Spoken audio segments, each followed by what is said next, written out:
Hey guys, what's going on? It's your boy Saglitch, aka Sag. Today I'm bringing you some domination gameplay on Instinct. I have two games for you that I do pretty well in, but that's not why I'm here. It's been a while since I did some funny or embarrassing stories that's happened to myself or people that I know. And I figured I'd kick it off some more today and bring you guys some more fun stuff. And also at the same time, let you guys know that I've been busy a little bit with the clan and also just some stuff around the house. So trying to get you guys some videos, trying to get it at a normal schedule. But anyway, let's jump into these stories. First off, it's going to be, I have 3 total stories, and 2 are going to be about actually driving or being in charge of a moving vehicle, and the other's going to be actually about probably one of the greatest college football players in the history of college sports. And let me set this one up for you. This is gonna be the main story that I tell you guys. I'm a huge fan of the University of Florida. I've been a huge Gator fan since I was little. I grew up in North Carolina, loving football my entire life, and for some reason, something just clicked with UF. And if you guys are thinking, he's just bandwagon or whatever, no, I was watching UF when it was Rex Grossman starting quarterback there. I mean, you guys don't understand. I love UF. Had one of the greatest college quarterbacks of all time, whether it be Worrell or Tebow. One of the greatest running backs of all time, Emmitt Smith. Smith's the man. But anyway, this has to do with my actually sister-in-law. My middle one was working as a communications person before she got this job. She has her degree, and she was actually accepted into graduate school at UF. And decided to go there. And so while she was getting her graduate's degree, she was also a TA at the time of either, I can't remember if it was communication class or literature. I'm not entirely sure what class it was, but regardless, she taught over. I don't even know how big the class sizes were, but she was a TA, and which you guys, if you don't know, is a teaching assistant.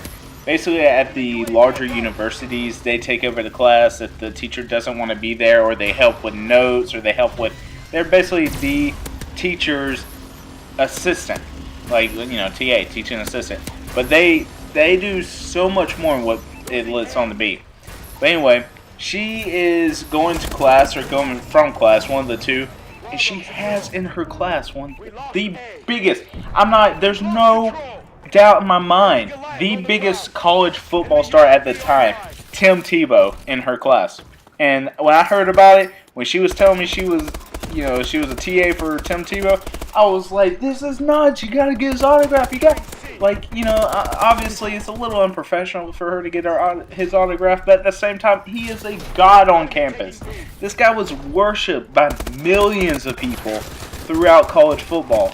So regardless of if you hate him, love him, you know who he is, you know he made plays. And guys, I'm not the biggest Tim Tebow fan. I do think he did great in college, but I'm not a huge fan of him. But at the same time, he was UF's leader. So, with that being said, she was coming, I believe, from work, from the building. And she was driving on the road, and some people just so happened to walk out in front of her. Well, I don't know if this was like one of those where she doesn't look, or if it's the person's fault, but she had to slam on her brakes and literally got within a foot of hitting Tim Tebow. And when I heard this story, I just started laughing, because knowing my sister-in-law, she wouldn't ever do anything like that. She's a really great, great girl, and she's just, she's awesome. But when I heard that she almost hit Tim Tebow, I had to give her shit. I had to give her crap because of the fact that she knows how big of a UF fan I am. She knows how big of a football fan I am, and she knows that I couldn't let her let this go. So when that happened, she told my wife about it. She had to know that I was gonna hear about it, because if your wife hears something, the husband's gonna hear something, and that goes vice versa. But I hear about it, and I give her a call. I'm like, so I heard you try to kill Tim Tebow, and I'm just giving her a lot of crap. She's not having it, and basically I told her, I was like, well, you do know that you would have received death threats the second that would have happened, right? And she's like, yeah, but in all fairness, he should have been looking both ways. And that just started making me laugh because of the fact I'm thinking about it. And I'm thinking that he probably just walked out not thinking about it. And she just so happened to be paying attention and stopped in time. But I told my sister-in-law, I was like, hey, look, listen. I was like, when you're a god on campus, and let's face it, guys, he was probably worshipped by most Florida fans at one point in time. I was like, when you're a god on campus, you don't have to stop. And she goes, well, actually you do, because I was going to hit him if I wasn't paying attention. I was like, no, you don't understand. I was like, he's too important to worry about that. And then we get on, and my imagination starts running, and so I'm talking to my buddies about it. I tell them how, my sister-in-law almost hit Tim Tebow, and so we're sitting there thinking, and since Tim Tebow was technically a Heisman winner, what if he just struck a pose when she got up with the ball carrier and the stiff arm, like the Heisman pose, and just gave her one of those little numbers, or like the car hit him, and he just goes down in his little Tim Tebow thinking pose, like in the end zone celebration, where he's got his hand balled up against his forehead, he's on a knee. What if he just took one of those on the team in the middle of the road? But yeah, no, he supposedly he was a really cool guy, and glad to hear it. Some athletes let the fame, let the spotlight get a little bit too much, too overpowering for him. But I'm glad to hear that he was a pretty cool guy. My sister-in-law said that he wrote great papers and that she really enjoyed teaching him and that he didn't ever make a problem in class. So I just figured that would be a funny story to lead off with. My sister-in-law about hits Tim Tebow and takes him out. Luckily, it was there in the off-season. But, hey, it could have hurt his draft stock, okay? You know what I'm saying? And I would have been like, Tim, listen, just got to slap her, just get it out of the way. Anyway, no, I'm just kidding. But, yeah, that's my sister-in-law's run-in with probably one of the greatest college football players of all time. Okay, let's get into these driving experiences. And when I mean driving, I don't mean like operating a car or anything. These both happened before I was 16, before I had my driver's permit. And I'm not the greatest driver, guys. I do have the ability to do my job and stay safe, but that doesn't come with the disregard of the road rage that I have. But I believe that about 99% of the people on the road have some sort of road rage, unless you're like doped up on some like Percocet or like some Xanax, whatever you guys are taking to keep calm. Good for you, but myself, I'm not an aggressive driver. I'm more a defensive driver, just to make sure I don't get hit by the idiots on the road. But I guess this stems from when I was younger and the experiences I had operating moving vehicles when I was coming of age. So first story I got to talk to you guys about is the first time I ever drove anything as far as motorized, and I believe I was 5 or 5, I think 5 or 5.5 or 6, either 5 or 6, in one of those areas. Anyway, my dad got a go-kart for my birthday, and we had a ton of land where I grew up, where my house was. We had a ton of, like, we had pretty good about 3 acre land area, just regular front yard, backyard, like stuff like that. But we also had about 13 acres of just woods. And in North Carolina, growing up in the country, that's not that much. But living down here where I do now, it's, city life is a huge difference. And I miss the land that I grew up on. I miss having that much stuff to be able to do stuff with. But anyway, this comes up with my first experience getting the golf cart. So it's my birthday, and my dad makes me come outside. He's already got it ready to go. He's already got it ready. He's like, here's your birthday gift. And I'm like, what? This is crazy. I got a go-kart this, Daddy. And that's how I imagine myself talking while I'm that young. And I'm like, yeah! But regardless, this is obviously I was excited. This is one of my younger memories that I do remember. And at the time, I started taking up, right before my birthday, I started taking up karate lessons. And so I just remember having sparring gear. And sparring is basically like, if you go one-on-one with someone, it's just like shadow boxing or like sparring, just basically sparring like you would a boxer, but just the moves and stuff that you learn, that's what you're going to use. And so, with that being said, you had to have, where I took classes, you had to have gloves, some like little gloves to put over your hands. You had to have feet guard to protect the kicks, and also you had to have a helmet. Like it was kind of like styrofoam, not styrofoam, but it was like really loose, like the inside of actual football helmets. If you guys ever play football, it's kind of like that, but a little softer. But basically, it's just something to protect your head.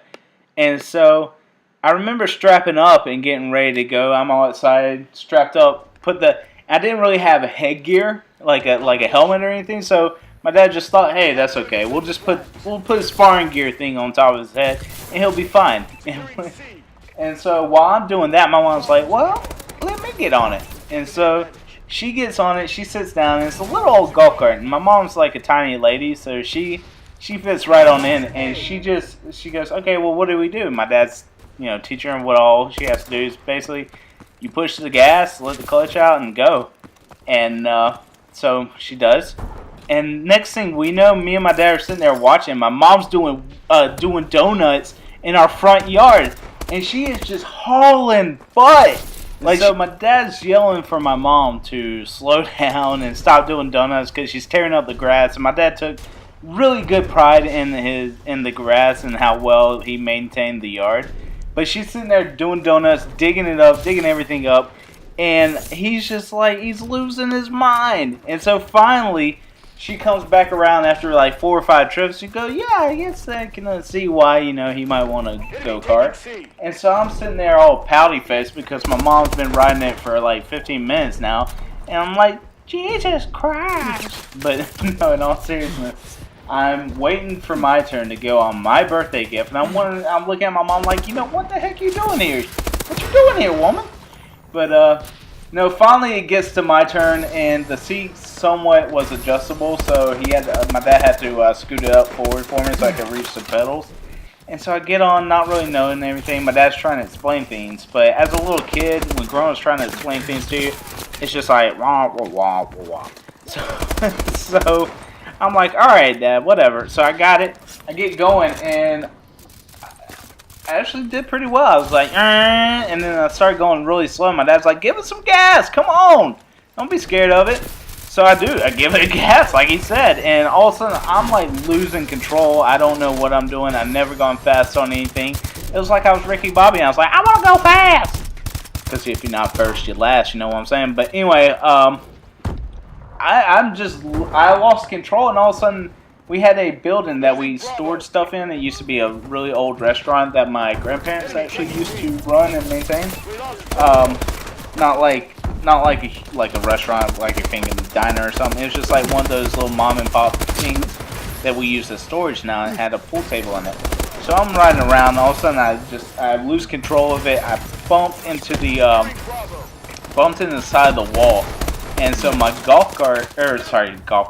my go-kart bounced up and hit the wall, back down, and basically like I was still giving the gas, not understanding what to do. And so my dad runs over, seeing that I'm okay. He tells me to step on the brakes, and he cuts the cord for the engine. So I'm like shaking up, I'm starting to cry, and he goes, "No, it's okay, you know, you're fine, you didn't hurt anything." And I look at the wall's fine, the golf cart's fine. It's just one of those like where it's the bars that's set up on it. It's like the inside of cars and everything. It's just a standard, it has no pattern or anything. It's just like one of those old school go-karts. And so I'm like all worried, but you know, all in all, that go-kart did really well for me. I was able to use it years after I got it, even when I was like 10, like 5 years later. Every now and then I'd get it to go. My dad give me a hard time not playing with it, so I'd get on it and stuff, make him happy. And we ended up selling it to one of my dad's friends. He had a kid to use, so we were happy about it, and we got some money out of it, and so it was pretty awesome toy. But with that being said, it's kind of leading up into my next thing. When we got rid of the go-kart, you know, I begged my dad for I think it was a birthday gift. It was either birthday or Christmas to get a four-wheeler. And you know, at the time, being in the country, having a lot of stuff to roam around and everything, I just thought it'd be a great idea, which it was. So we got the four-wheeler. We went out and bought it. It was a Honda 300 XL. It was like an 89 or whatever. It was as old as I was, but it worked very well. And this is the part of the story that it comes up to be. There were really random winters in North Carolina. This just happened to be one of the worst of them. I was thinking I was either 15 or 16. It must have been 15. And it was before I had my driver's license. My cousin shows up. We got called out of school for like it was like the rest of the week. So it was like a Thursday or Friday that we got called out.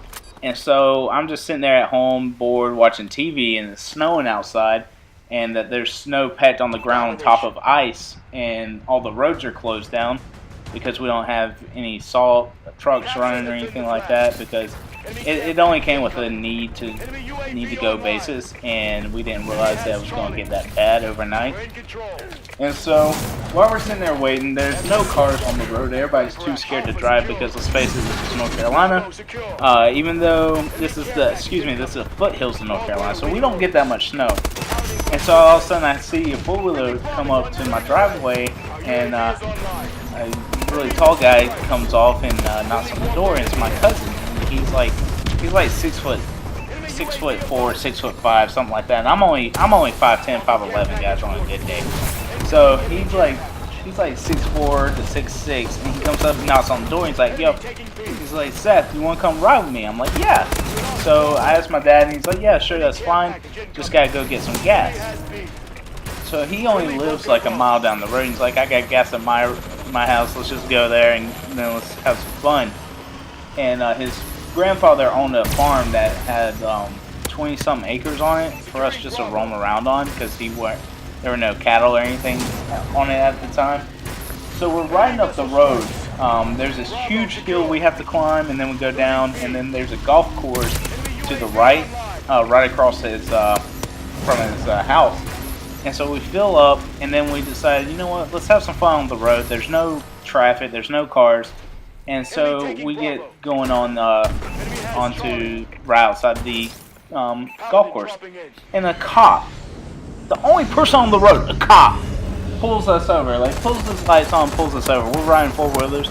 He's like, "Look, boys, I know you're having fun. I know there's no cars on the street, so if you guys would, just make sure, if you see anybody coming on the road, just kind of pull off to the side, let them pass, and then go about your business." And we're like, "Ah, come on." And he's like, No, you guys can continue riding. Technically, they're not street legal, but the fact of the matter is you guys are having a good day and you're not causing any trouble, so go ahead. And so that was really awesome of the cop. We were looking at ourselves. We thought we were like all badass and stuff. You know, we're still doing something illegal technically, and yeah, we're like, yeah, we're awesome. But so we're getting tired, and I see that my gas meter is going down. And this is after hours of riding. So we go into town, which is like 3 more miles out of the way, but still no one on the road. So we just drive up to the gas station, fuel up, and drive back. And we get to my cousin's house, and out front, he does this really cool, like he revs up, gets on this jumps, hits it on the front, and then does a donut real quick. And I'm like, all right, I can top that. You know, I'm thinking, you know, I got one up my cousin, you know. So I like get into the front yard. I whip it around real quick without really thinking of what I'm doing. And as I'm going, I'm doing donuts, but the four-wheeler starts to tilt. Like I'm not counterbalancing my weight with the turns. So the four-wheeler starts to tip on its side on 2 wheels. And as I feel I'm losing control, it starts to tip over like it's about to roll over on me. So I just so happen to be thinking quick about it. I swing my leg around to one side and jump off, like did one of those like action movies where you get to the side, you jump off into a tuck and roll, and you get up and you're like ready to fight the bad guys. So I'm sitting there and I'm like about to fall over. I tuck and roll and I'm like, whoa! And I got snow all over me. I'm like in the middle of the snow, and my cousin's looking at me like, what the heck are you doing, dude? And I was like, well, I lost control, you know? So I'm in the middle of like, and he just starts laughing. And I watched, and I turned back around, and I saw that the four-wheeler had toppled over towards the way I jumped, but it not only toppled over, but it rolled once. So I had enough momentum that it rolled, and if I didn't jump and do a tuck and roll, and if I just jumped off, that thing would have landed on top of me. And I could have been severely hurt. And luckily for me, I was able to think on my feet. Wasn't the greatest move, you know. It kind of felt like a dumbass afterwards, you know. Felt kind of stupid about it, but it's just the fact of the matter that I got away from it. It was awesome. It was a great day. So, but yeah. Anyway, with that being said, that's going to be my driving experiences, as well as my sister-in-law's run-in with Tim Tebow. Almost literally run-in with Tim Tebow. Anyway, guys, I do appreciate you guys listening to these stories. I appreciate you watching the videos. Anyway, if you do, check in the description below. We have other funny videos on the playlist, as well as my channel. Leave a like if you did. Comment if you want. Subscribe if you haven't. Also, make sure you take the time to check out my other videos. Got a lot of different stuff on there, so check what you want to. But I'll see you guys next time. I hope you're having a great day, and I'll come back at you soon. See ya.